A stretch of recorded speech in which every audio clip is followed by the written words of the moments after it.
दोस्तों जब भी खुशी का माहौल होता है तो इस तरीके। नमस्ते दोस्तों, आज एक बार फिर से लिए चलते हैं आपको देवभूमि उत्तराखंड जोशीमठ से। और आज मैं अपने घर रविग्राम से अभी एक न्यू ब्लॉग की शुरुआत कर रहा हूं और सारे जी आ रहे हैं और फिर आपको लिए चलते हैं और आगे। और आज के दिन में मैं पहुंच चुका हूं यहाँ पे शंकराचार्य जी का स्वागत करने के लिए। और सुंदर सी हमारी मातृशक्ति है। अभी स्वागत के लिए सभी लोग आए हैं।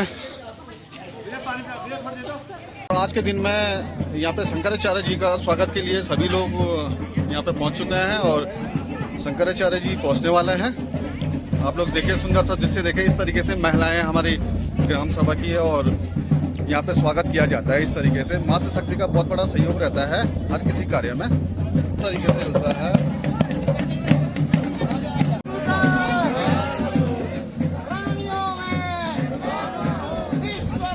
हम यहाँ पे कलश यात्रा आ रही है और कलश यात्रा के साथ साथ हमारे शंकराचार्य जी भी आ रहे हैं।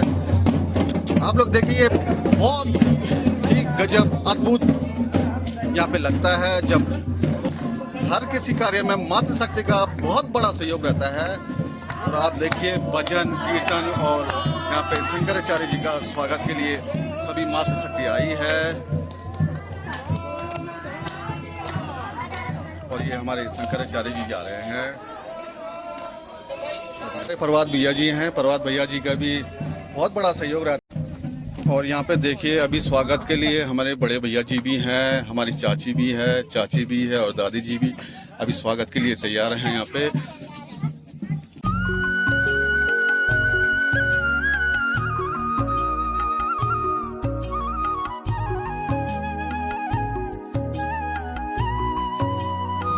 तो हमारे चाचा जी भी हैं, स्वागत के लिए आए हैं।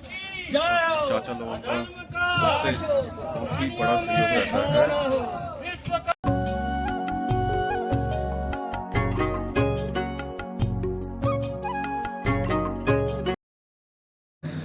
के दर्शन करने। और ये सुंदर सा मंदिर है हमारा रविग्राम का।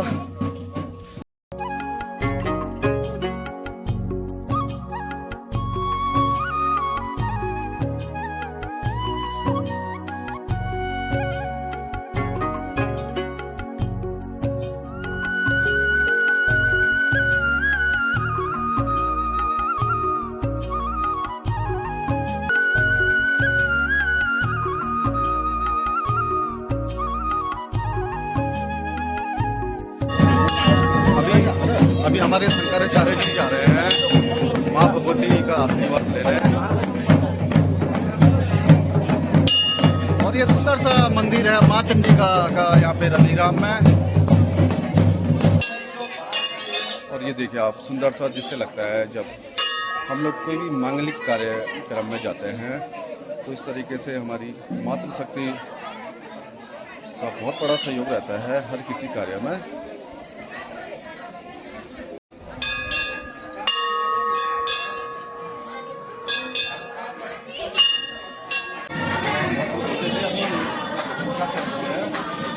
कार्यक्रम होता है तो अभी भजन कीर्तन यहाँ पे लगा रहता है और मातृशक्ति का बहुत बड़ा सहयोग रहता है हर कोई कार्य में।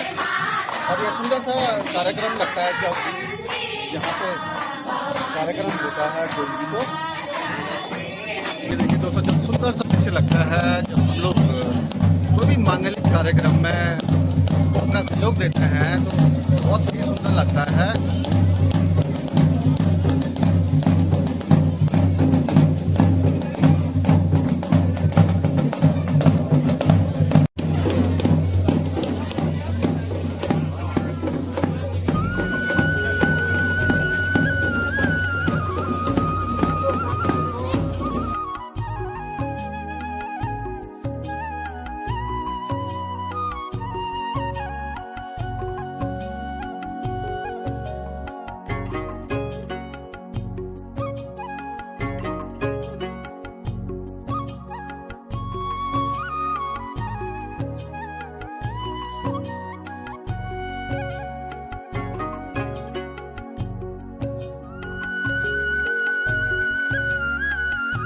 यहाँ पे दोस्तों देखें इस तरीके से यहाँ पे स्वागत होना है हमारे शंकराचार्य जी का, और स्वागत की तैयारी में सभी महिलाएं बैठी है।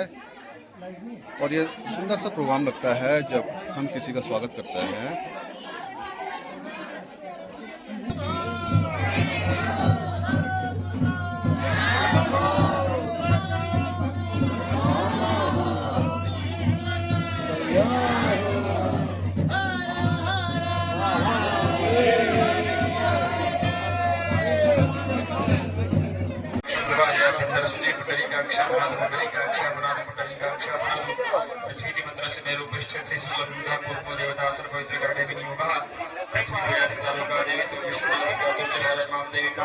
चरण पादुका पूजन करिष्ये। छोड़ दीजिए।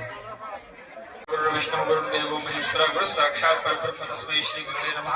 शंकरं शंकराचार्यं केशवं बादरायणं सूत्र भाष्य कृतौ वंदे भगवन्तं पुनः श्री सद्गुरु चरण कमलेभ्यो नमः। ध्यानार्थे अक्षत पुष्पाणि समर्पयामि। देवस्य सवितुः प्रसवेश्विनोर्बाहुभ्यां पुष्पो हस्ताभ्यां श्री सद्गुरु चरण कमलेभ्यो नमः। पादयोः पाद्यं समर्पयामि, हस्तयोः अर्घ्यं समर्पयामि, स्नानीयं जलं समर्पयामि, पुनः आचमनीयं जलं समर्पयामि। श्री सद्गुरु चरण कमलेभ्यो नमः। चन्दनानुलेपनं त्वाङ्गन्धर्वा अकलं स्वामिमुदस्त्वां बृहस्पतिः त्वामोकधे सोमो राजा विद्वानक्ष्मादमुच्यत। ॐ सहस्रशीर्षा पुरुषः सहस्राक्षः उदामृतवशेषामोजदन्नेनातिरोहति एतावान् उदैत्पुरुषः पादोऽस्यः भवत्नः ततो वृक्षं विक्रामशासनानुशने भवि ततो विराडजायत विराजो अधिपूरुषः स जातु त्यज्यत पश्चात् भूमिमतो पुरः। तस्मात् ज्ञानसर्वभूतः सम्प्रतं जगदाज्यं मा पशूंस्तांश्चक्रे वा विद्यानारण्याग्राम्याश्चर्ये। तस्मात् ज्ञानसर्वभूत एचः सापानिर्दिरे छन्दाकुशीयन्ति। तस्माद्याजुस्तस्मादजायत तस्मादश्वा अजायन्त जेके चोपयादतः गावो भजन्तिरे। तस्मात् एकयश्चर्ये पूर्वकामगततो मुखनिधाभ्यकल्पयन् मुखक्तिपुस्यासेत्किं वा श्री सद्गुरुचरणकमलेभ्यो नमः।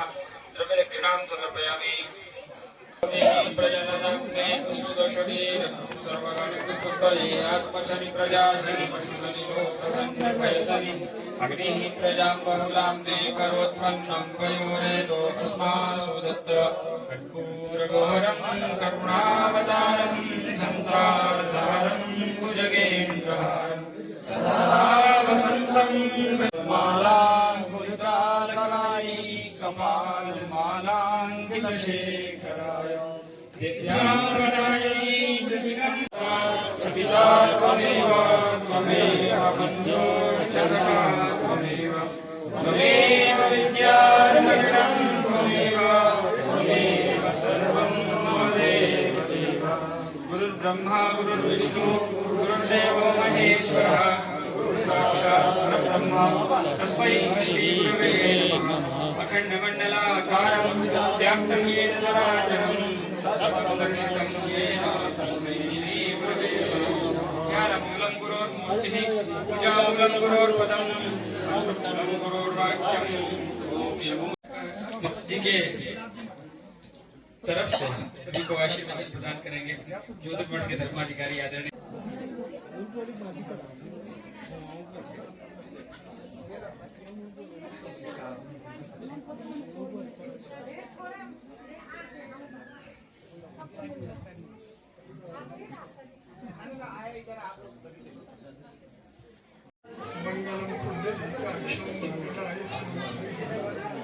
नहीं है उसका परिणाम।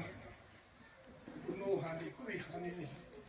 और अस्थि से यदि परलोक होता है, पुनर्जन्म होता है, और आप ऐसे ही जीवन में नास्तिक बन करके रहे तो फिर मार्ग मिलता नहीं है। देखिए, स्वल्पमप्यस्य धर्मस्य त्रायतो महतो भयात्। थोड़ा भी धर्माचरण यदि जीवन में किया जाए तो बहुत बड़े भय से आदमी बच जाता है। ये परम सौभाग्य की बात है कि इस समय चमोली मंगलम यात्रा के क्रम में महाराज श्री का आगमन हुआ है। कल्याण के साधन बन जाते हैं निश्चित रूप से, क्योंकि जितना बोलो उतना कमी कम है।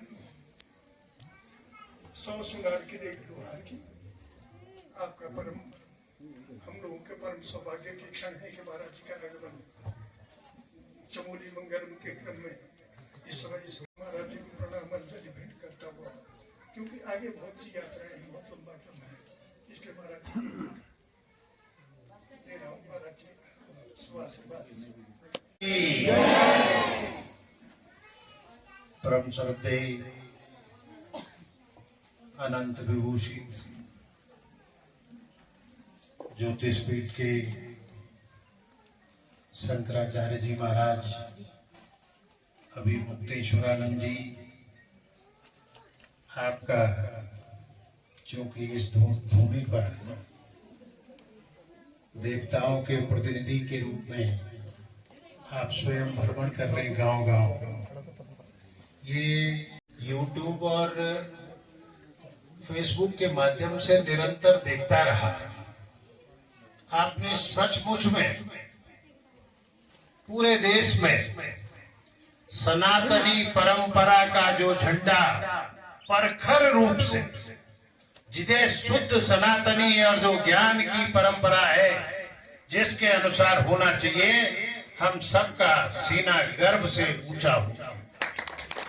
हमें लगा कि हम ऐसे गुरु की शरण में हैं कि जब कभी भटकाव आए, जब कभी ऐसे क्षण आए कि लोग परंपराओं को तोड़ते हुए और गलत मार्ग पर प्रशस्त होंगे, तो आप जैसे गुरुओं के निर्देश से, आप जैसे गुरुओं के संदेश से ये सनातनी परंपरा अनादि काल तक जीवित भी रहेगी और इसके झंडा बढ़ाने वाले लोग भी आगे रहेंगे। मेरे को बड़ी प्रसन्नता, आपने जब निडर भाव से पूरे देश के सामने चीजें रखी तो लोगों के कान खुल गए, नहीं तो लग रहा था। पर आपने ये सब करके हम सब का ही नहीं, पूरे देश का, पूरे विश्व में सनातनी परंपरा का भाव भी बढ़ाया और उसका मान और सम्मान भी बढ़ाया। मैंने सुना, मैं तो बहुत लोग नहीं जानते होंगे, मैं प्रतापनगर टिहरी गढ़वाल से विधायक हूँ, कांग्रेस का विधायक हूँ। मैं बद्रीनाथ विधानसभा के लिए प्रभारी भी हूँ कांग्रेस की तरफ से। मैं कल बद्रीनाथ गया था तो मुझे जोशीमठ में पता लगा कि श्री गुरुदेव जी यहाँ आए हैं, तो मेरे लिए ये सौभाग्य का क्षण था।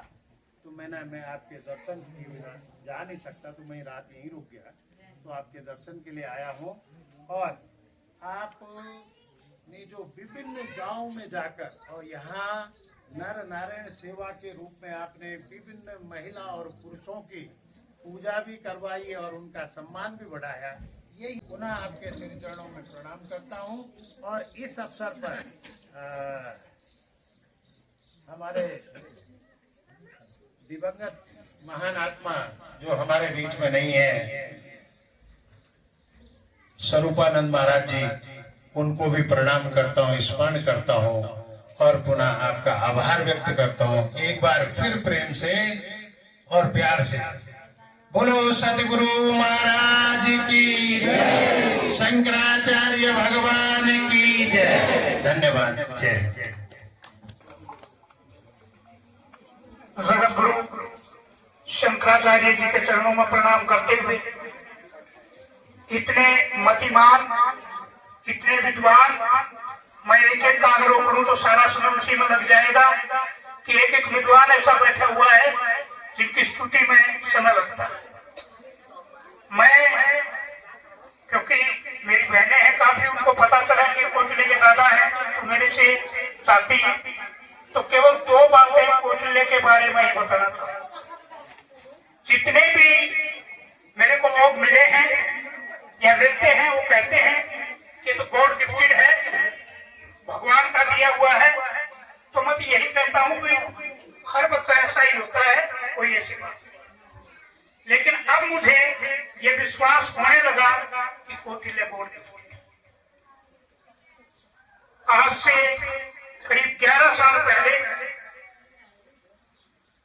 भगवान श्री काशी जी में बनारस में थे, कोटिल्य को उन्होंने बुलाया,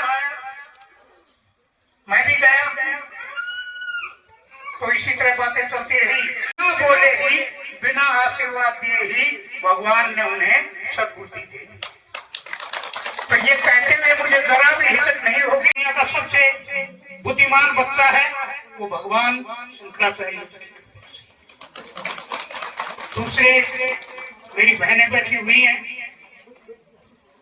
मेरे बहुत ही विद्वजन समाज बैठा हुआ है, और बच्चे सभी के घर के, किसी के हैं, किसी के आने वाले समय में होने वाले, सभी बच्चे कोटिले हैं। और कोटिले तो आज 16 साल का हो गया है, जो आज अब पैदा हुए हैं, उसके बाद में आने वाले बच्चे हैं, वो तो उससे भी इंटेलिजेंट होंगे, क्योंकि जब जो समय आगे बढ़ता है तो बुद्धिमत्ता भी बढ़ती जाती है।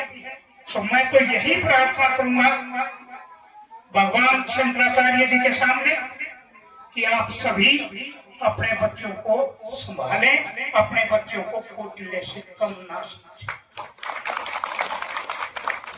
तो कहना तो बहुत कुछ चाहता था, लेकिन समय के अभाव में यहीं पर मैं अपनी वाणी को विराम दूंगा। और एक बार पुनः सभी मतिमान विद्वानों को नतमस्तक होते हुए अपनी वाणी को विराम दूंगा। महाराज की, ज्योतिष पीठाधीश्वर महाराज की। माँ भगवती चंडिका के इस दिव्य पावन भूमि में विराजमान अनंत श्री विभूषित ज्योतिष पीठाधीश्वर जगत गुरु शंकराचार्य जी महाराज के सम्मुख विराजमान विप्रवृंद, संत वृंद, भक्त वृंद, भक्तिमती शक्तिमती माताएं और विशेष रूप से साधुवाद के पात्र हैं श्री कुशलानंद बहुगुणा जी और उनका समस्त परिवार, जिन्होंने संत समागम और हरि कथा तुलसी दुर्लभ दोई इस परंपरा को घोषित करते हुए हमें भगवान के दर्शन और उनके आशीर्वचनों का पुण्य प्राप्त लाभ करने का सौभाग्य प्राप्त हुआ। भागवत में एक प्रकरण आता है राजा अंग। ऐसा नहीं है कि आज ही सनातन धर्म पे प्रहार होता रहा है। जो सनातन धर्म का प्रहार है वो सतयुग से लगातार चलता हुआ है। राजा अंग के वंश में भी एक पुत्र हुआ वेद, उन्होंने आकर के उसको रोका और उनको कहा कि ये धर्म इस तरह से प्रतिपादित नहीं होता है। उसी धर्म की परंपरा में सतत यदा यदा ही धर्मस्य ग्लानिर्भवति भारत अभ्युत्थानम धर्मस्य तदात्मानं सृजाम्यहम्। उस परिणति को, उस वाक्य को सत्य करने के लिए अनेक समय में दिव्य और परंपरागत रूप से भगवान शंकराचार्य का भी प्रादुर्भाव हुआ। उस प्रादुर्भाव के स्वरूप में जो परंपरा आज तक निहित शास्त्र सम्मत रखी गई है, उस परंपरा का निर्वहन करने के लिए हमारे बीच जो शंकराचार्य जी विद्यमान हैं, उसने उन परंपराओं, शास्त्र परंपराओं की जो अक्षुणता है उसको बना करके उन्होंने कहा भी है सबके सम्मुख कि आप ब्राह्मण बनो, पंडित बनो। ब्राह्मण जी के 10 लक्षणों में आपका जो प्रवचन था गुरुदेव, उसमें हमने सुना कि बनो, लेकिन दक्षिणा वाले नहीं, शास्त्र वाले बनो। शास्त्र के प्रतिपादित तुम्हारी शक्ति शास्त्र है। तुम्हारी जब तक जिस प्रकार से सैन्य और सैनिकों की ताकत शस्त्र होती है, उसी प्रकार से पुरोहित और पंडितों की ताकत शास्त्र होती है।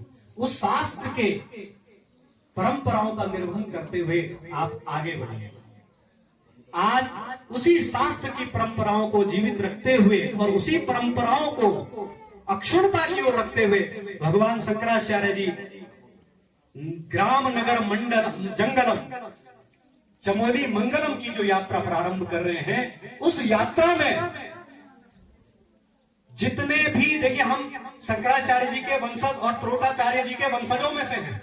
त्रोटाचार्य इस देवभूमि पे होता रहा है, इसीलिए वो शास्त्र परंपराओं में बद्री नारायण समारंभाम से लेकर के और विद्यमान शंकराचार्य तक जो है, वो शंकराचार्य जी की परंपराओं का रक्षण है। आज जो बद्रीनाथ में, जो केदारनाथ में जो परंपरा है, जो गंगोत्री यमुनोत्री में परंपरा है, वो शंकराचार्य जी द्वारा प्रतिपादित परंपराएं हैं। उन परंपराओं का रक्षी चमोली के मंगलम में, इसी क्रम में हम सबका मंगल होगा। भगवान नारद जी का भी जो पूर्व जन्म था, उस जन्म में वो दासी के पुत्र थे, और जो उनको जन्म प्राप्त हुआ वो संतों की सेवा के बाद प्राप्त हुआ। अरे हमारे तो अहोभाग्य हैं, हम इस भगवान बद्री विशाल की इस पावन भूमि में निवसते बद्रिकाश क्षेत्रे नारायण सदृशम चतुर्भुजी स्वरूप में हम विद्यमान हैं। मेरी माताएं लक्ष्मी स्वरूपा में विद्यमान है, और अगर हमें ऐसे संतों का नित्य आशीर्वचन और आशीष प्राप्त होता रहेगा तो हम अवश्य ही चमोली मंगलम के साथ साथ इस देश का भी मंगल करते रहेंगे। मंगलम भगवान बद्री, मंगलम करुणाकरा, मंगलम मुक्तिनाथा, मंगलाय सर्वनारायण। बोल बद्री विशाल भगवान की। बहुत बहुत आभार आचार्य जी।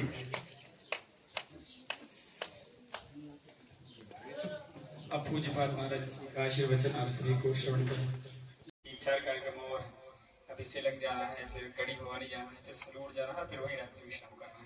तो बहुत अधिक विलंब न करते हुए ये आप सबके लिए सौभाग्य का अवसर है कि आप पूज्यपाद श्रीमद जगत गुरु शंकराचार्य भगवान के दर्शन कर रहे हैं, उनके आशीर्वचन सुनने के लिए बैठे हैं। शास्त्रों में ये बताया गया कि दंड ग्रहण मात्रेण नरो नारायणो भवेत्। जैसे ही दंड ग्रहण कर लेते हैं, हमारे यहाँ जो परंपरा है, तो जो नर है वो नर न रहते हुए नारायण हो जाते हैं, नारायण स्वरूप। तो जो शंकराचार्य होते हैं वो दंडी सन्यासी ही होते हैं, और शंकराचार्य 4 ही होते हैं। और आदि शंकराचार्य जी महाराज ने आज से 2500 वर्ष पूर्व भारत देश के 4 कोने में 4 वेद को आधार बना करके 4 आचार्य पीठों की स्थापना की, और आचार्य पीठ पर बैठे अपने शिष्यों को ये आदेश कर दिया कि जब जब सनातन धर्म से संबंधित कोई विषय आए, कोई प्रश्न आए, कोई समाधान करने का, नारायण इस परंपरा के मध्य में हुए भगवत पाद आदि शंकराचार्य जी महाराज, और इस परंपरा के वर्तमान में है हमारे पूज्य शंकराचार्य जी महाराज जिनके आप दर्शन करवाएं। तो इस श्लोक के माध्यम से गुरु वंदना करिए और बड़ी विनम्रता से सावधान होकर के शंकराचार्य जी महाराज के आशीर्वचन श्रवण करिए, क्योंकि एक एक क्षण अत्यंत महत्वपूर्ण है। सत्संग का यही महात्म्य है कि वहाँ एक एक क्षण महत्वपूर्ण होता है। तो आपके जीवन में जो सत्संग का क्षण आया है उसका पूर्ण लाभ आप ले सके। हमारे साथ श्लोक का वाचन करिए। नारायण समारंभाम शंकराचार्य मध्यमाम अस्मदाचार्य पर्यंताम वंदे गुरु परंपराम। बोलिए जगत गुरु शंकराचार्य भगवान की, बद्री विशाल भगवान की, नमः पार्वती पतये, हर हर महादेव।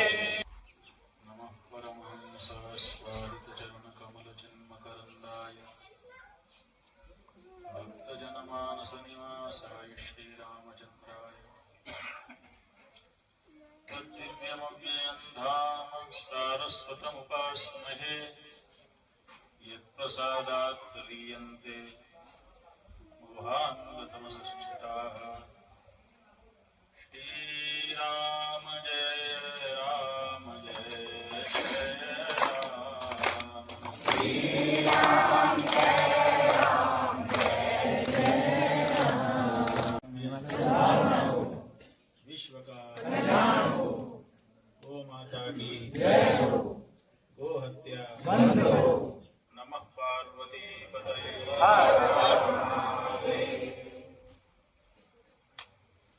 समुपस्थित विद्वत वृंद,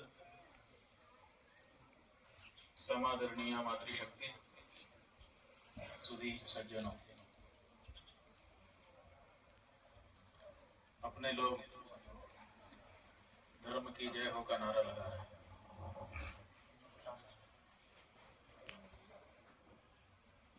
लोग पूछते हैं ये धर्म है क्या जिसका जयकारा आप लोग लगा रहे हैं? तो ऋषियों मुनियों ने अनेक परिभाषाएं धर्म की बताई हैं। भगवान श्री रामचंद्र जी के प्रकरण में हम लोग देखें तो भगवान श्री रामचंद्र जी ने धर्म की एक बड़ी सुंदर परिभाषा की। बालान् नत्वा नत्वा याचते रामचंद्रः सामान्योऽयं धर्म सेतुर्नराणाम् काले काले पालनीयो भवति। भगवान श्री रामचंद्र कह रहे हैं भूयो भूयो भाविनो भूमिपाला, माने मेरे बाद पुनः पुनः होने वाले जो राजा हैं उनसे नत्वा नत्वा याचते रामचंद्र। कितना विनय है भगवान श्री रामचंद्र की वाणी में। कह रहे हैं रामचंद्र, मैं रामचंद्र बार बार उनको प्रणाम करते हुए उनसे ये याचना कर रहा है। भगवान श्री रामचंद्र याचना कर रहे हैं किससे? उनके बाद होने वाले राजाओं से। याचना क्या है? कहते हैं सामान्यो यम धर्म सेतु नराणाम। ये जो धर्म है ये लोगों के बीच का सेतु है, एक व्यक्ति को दूसरे व्यक्ति से जोड़ने का मसाला है। अगर ये मसाला ना हो तो पूरा समाज बिखर जाए। ये धर्म है जो एक दूसरे को जोड़ता है। इसीलिए काले काले पालनीयो भवद्भिः, आप राजागण अपने अपने समय में इस धर्म की रक्षा अवश्य करना, अन्यथा ये समाज बिखर जाए। आप लोग देखिए कि हम लोग अगर एक दूसरे से जुड़े हैं, हमारा किसी से संबंध बना है, तो उसके बीच में कौन सी ऐसी चीज है जिसके कारण हम जुड़े? और अगर वो चीज ना हो तो हम क्या जुड़े रह पाएंगे? हमारे यहाँ विवाह संबंध होता है सबसे बड़ा। वैसे तो अनेक संबंध है, भाई भाई का संबंध है, भाई बहन का संबंध है, माता बेटे का, पिता बेटे का, पिता बेटी का, माता बेटी का, मित्र मित्र का, अनेक संबंध है। तो ये सब साथी हैं हमारे, जिनसे हमारा संबंध हो गया, उनका हमारा साथ हो गया। लेकिन सबसे बड़ा संबंध विवाह का माना जाता है। उससे दो लोग जीवन साथी बन जाते हैं। कहते हैं ये जीवन साथी सदा साथ जुड़े रहे।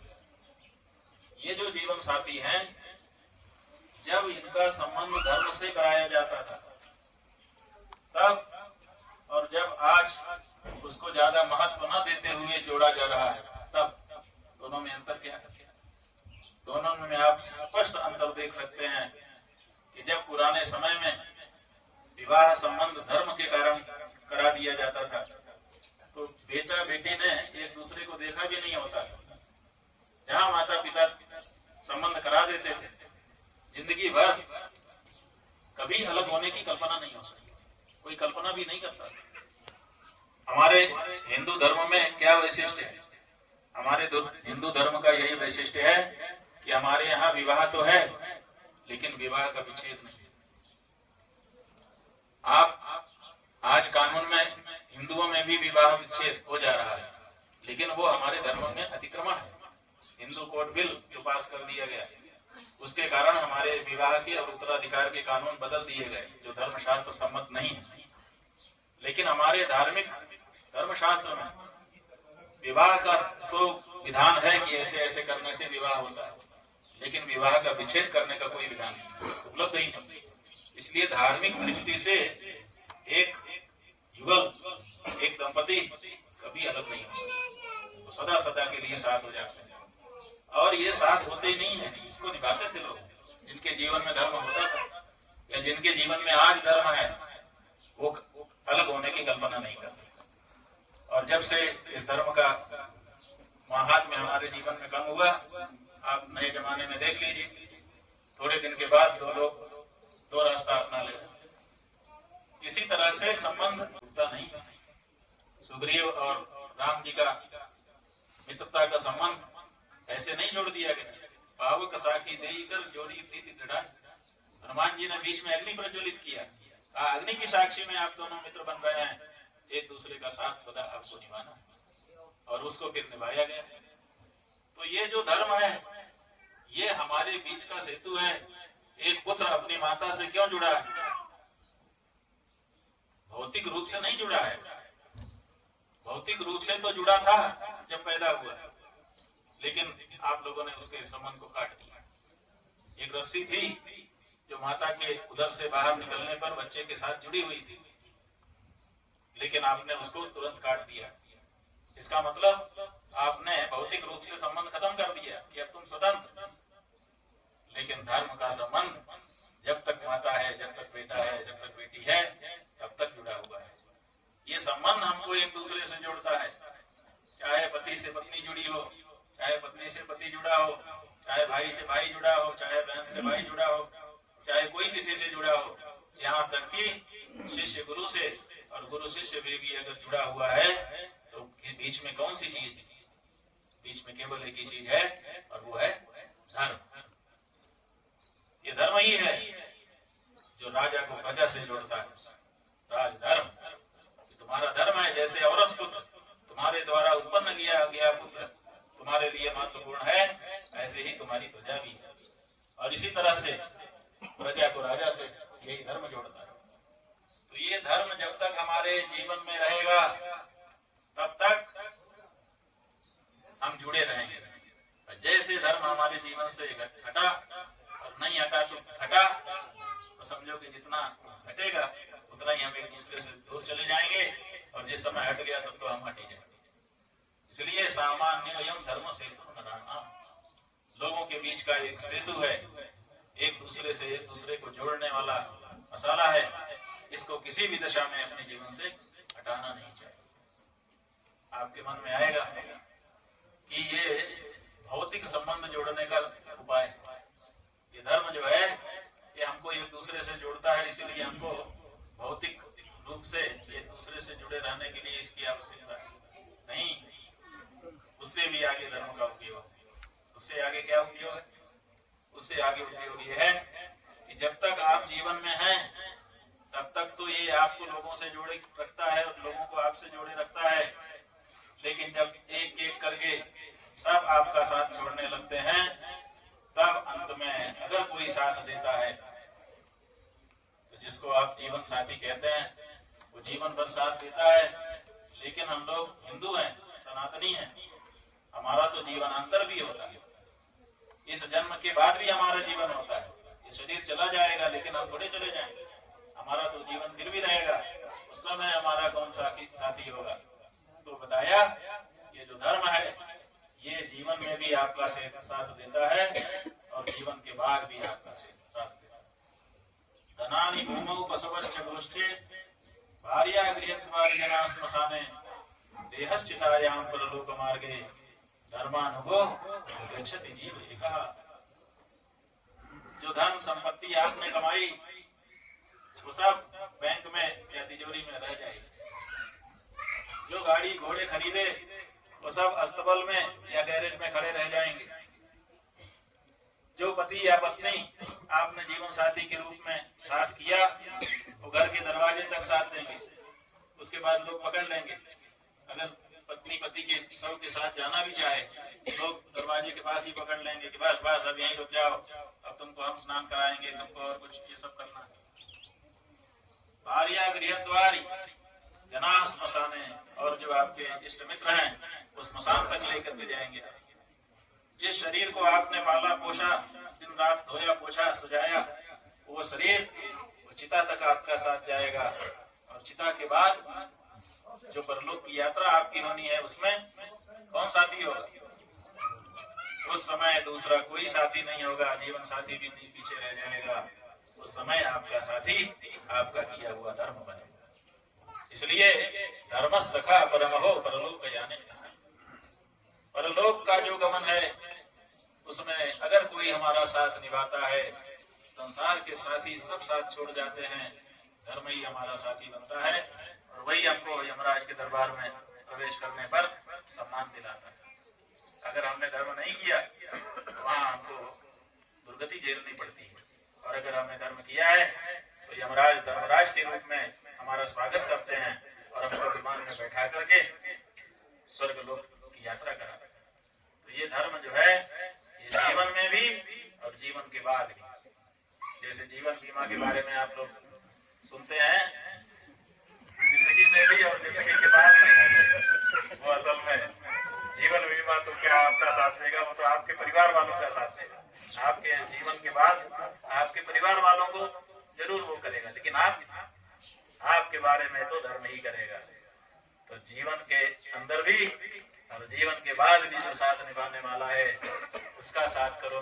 समय आने पर बनेंगे और समय आने पे छूट जाएंगे। जैसे पांथ भव संगह खलु पांथ संगमः, शास्त्र कहता है कि संसार का साथ ऐसे ही है जैसे ट्रेन में लोग आते हैं, अपनी अपनी सीट पे बैठते हैं, अगल बगल वालों से बातचीत शुरू करते हैं, बड़ी घनिष्ठता हो जाती है और जैसे जिसका स्टेशन आया, अच्छा भैया वापस वैसे ही ये भैया जी बाबू जी कहेंगे और काम निकल जाएगा। उसके बाद फिर थोड़ा बाद में आना भी समय नहीं है, भाषा बदल जाएगी। तो ये संसार का साथ ऐसे ही है।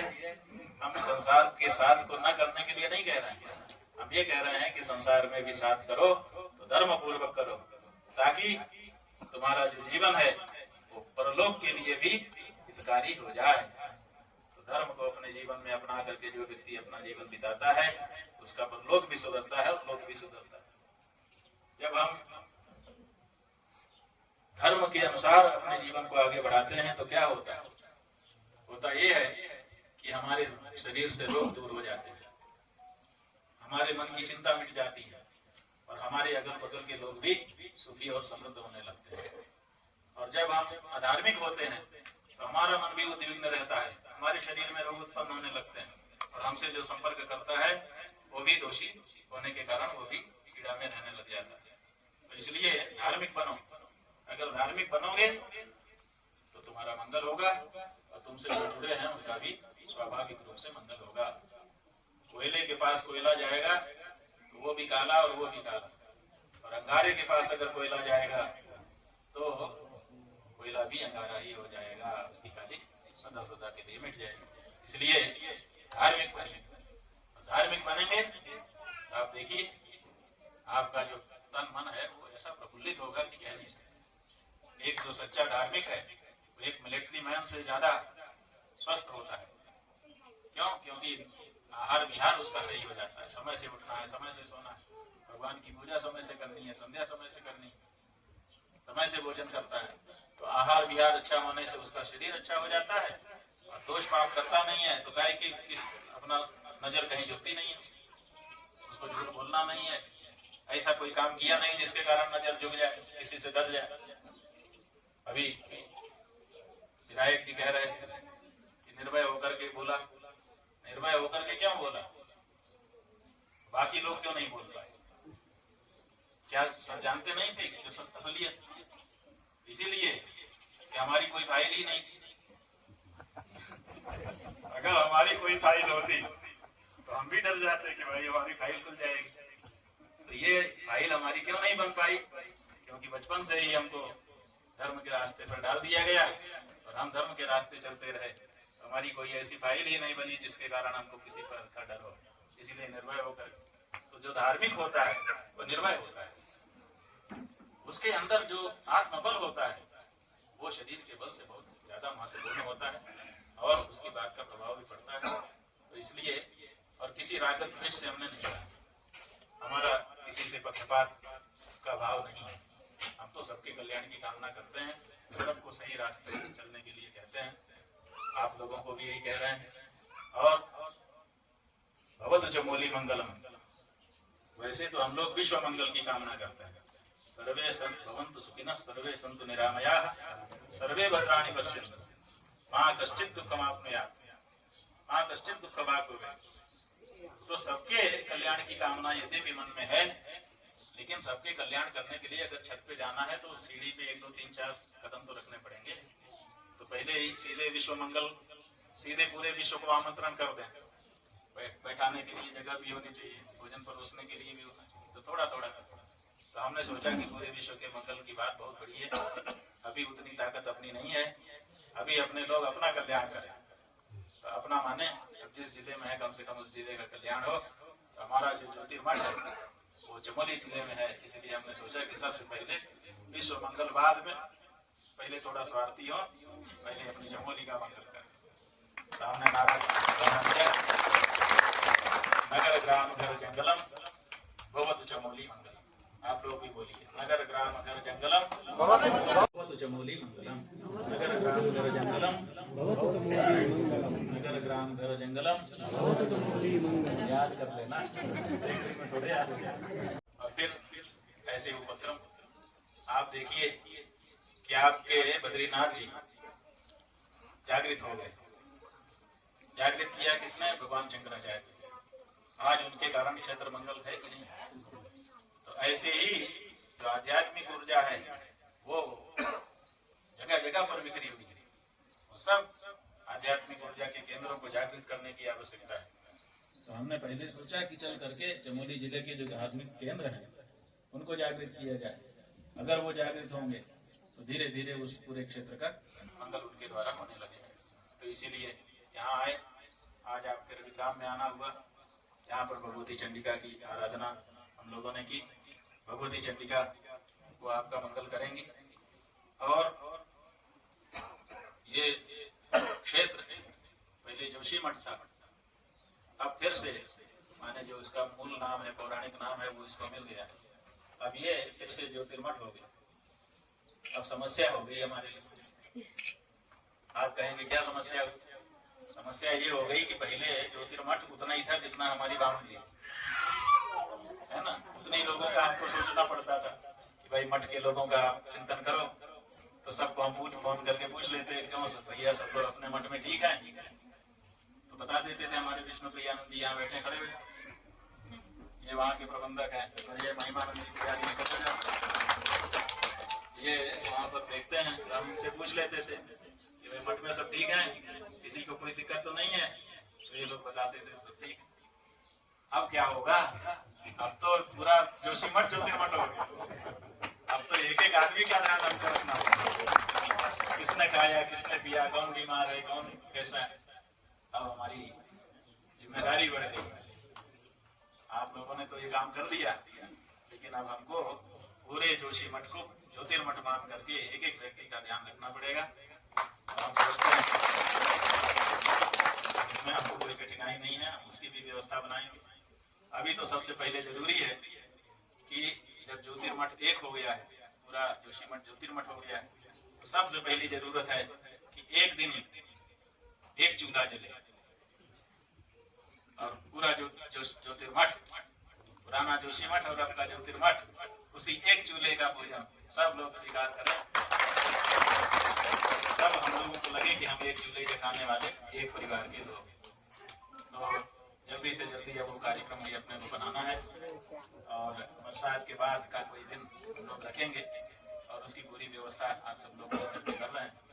बहुत आनंद होगा, बड़ी पवित्रता से भोजन बनाया जाएगा और जिसका जैसा खाने पीने का नियम है उसका आदर करते हुए उसी तरह से उसको भोजन परोसा जाएगा। उस दिन चाहे बालक हो और चाहे वृद्ध, और बालक और वृद्ध के बीच में युवा आ ही जाते हैं, चाहे नर हो चाहे नारी हो, सबको एक ही चूल्हे का भोजन खा करके ये महसूस करना है कि हम सब ज्योतिर्मठ के हैं और ज्योतिर्मठ की माता पूर्णागिरी अन्नपूर्णा वो हमको भोजन दे रही है। और उसी दिन से हम सबके तब तक हमारी व्यवस्था ऐसी बन जाएगी कि हम लोग सबका कुशल से हम जान सकेंगे और उसके लिए व्यवस्था कर सकेंगे। जो चिकित्सालय की बात थी, भगवान की दया से जगह मिल गई है, अब उसमें निर्माण होना है। अभी मुहूर्त नहीं है, इसीलिए भूमि पूजन नहीं कर रहे हैं। अभी विश्वगस्त्र पक्ष चल रहा है, ये बड़ा कठिन पक्ष है इस समय जो चल रहा है। ये भगवान की कृपा ये है कि हम लोग यात्रा कर पा रहे हैं। विश्वगस्त्र पक्ष ज्योतिष शास्त्र की दृष्टि से बहुत खतरनाक होता है, इसमें विपत्तियां बहुत आती हैं, लेकिन भगवान की दया से हम लोग तो मंगलम में है। नहीं, 13 दिन का पक्ष, विश्व का मतलब होता है 13 और घस्त्र का मतलब होता है दिन। 13 दिन का जो पक्ष होता है उसको विश्वगस्त्र पक्ष कहते हैं। तो वो इस समय चल रहा है। आषाढ़ का ये जो कृष्ण पक्ष है ये विश्वगस्त्र है, 13 दिन का, इसमें 2 तिथियां क्षय हो रही है, तो कठिन होता है। महाभारत के समय में भी यही पक्ष था कहते हैं, तो इस समय भी ऐसा ही पक्ष है। इसीलिए कुछ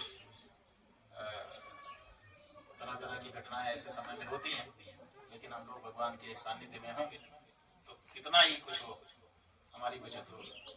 चलती चाहती देख कर दिया कबीरा रोए, दो पाटन के बीच में साबुत बता कबीरदास जी दोहा लिख रहे थे। उनका बेटा उनके पास बैठा था, वो हंसने लगा। कबीरदास जी रो रहे थे लिखते हुए कि चक्की में तो कोई सब पिस जाता है। वो हंसने लगा, बोले मेरे घर में तू कैसे जन्म गया, मैं जिस बात पे रोता हूँ उसी बात पे तू हंसता है। उसने कहा पिताजी हंसने की बात में हंसू नहीं तो क्या करूँ, क्या हंसने की बात है।